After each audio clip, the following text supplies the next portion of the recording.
నోటి దూలతో 2,00,000 మంది ఫాలోవర్స్ని తగ్గించుకున్న నాన్ వేసన. అవునండి, ఇక నాన్ వేసన్ గారైతే గరికపాటి గారిని మరియు యాక్టర్ శివాజీ గారిని సనాతన ధర్మం గురించి, హిందువుల గురించి ఇక బ్యాడ్గా మాట్లాడుతూ వీడియో పోస్ట్ చేసిన సంగతి అందరికి తెలిసిందే. ఇక దీంతో ఆయనకైతే 2 తెలుగు రాష్ట్రాల్లో ఇక ఫుల్ నెగిటివిటీ వచ్చింది. దీంతో చాలామంది ఇక ఇన్ఫ్లుయెన్సర్లు కానివ్వండి, పీపుల్ కానివ్వండి, ఇక బైకాట్ నాన్ వేసన, అన్ఫాలో నాన్ వేసన అనే ట్యాగులతో ఇక సోషల్ మీడియాలో చాలా రకాల పోస్టులు పెడుతున్నారు. ఇక దీంతో ఆయన ఇన్స్టాగ్రామ్ మరియు యూట్యూబ్ ఛానల్లో దాదాపు 2,00,000 మంది సబ్స్క్రైబర్లు, ఫాలోవర్స్ తగ్గినట్టు ఇక మనకైతే అర్థమవుతుంది.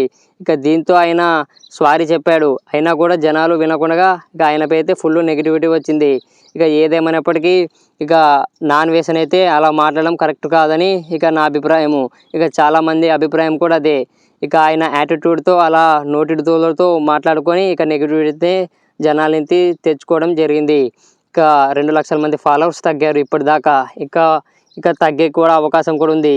ఇక ఆయన అలా చాలా దురుసుగా బూతులతో కూడిన మాటలను ఇక చాలా మాట్లాడాడు. అవి వర్ణించడానికి కూడా చాలా ఇక వీలు లేదు కాబట్టి నేను చెప్పలేకపోతున్నాను.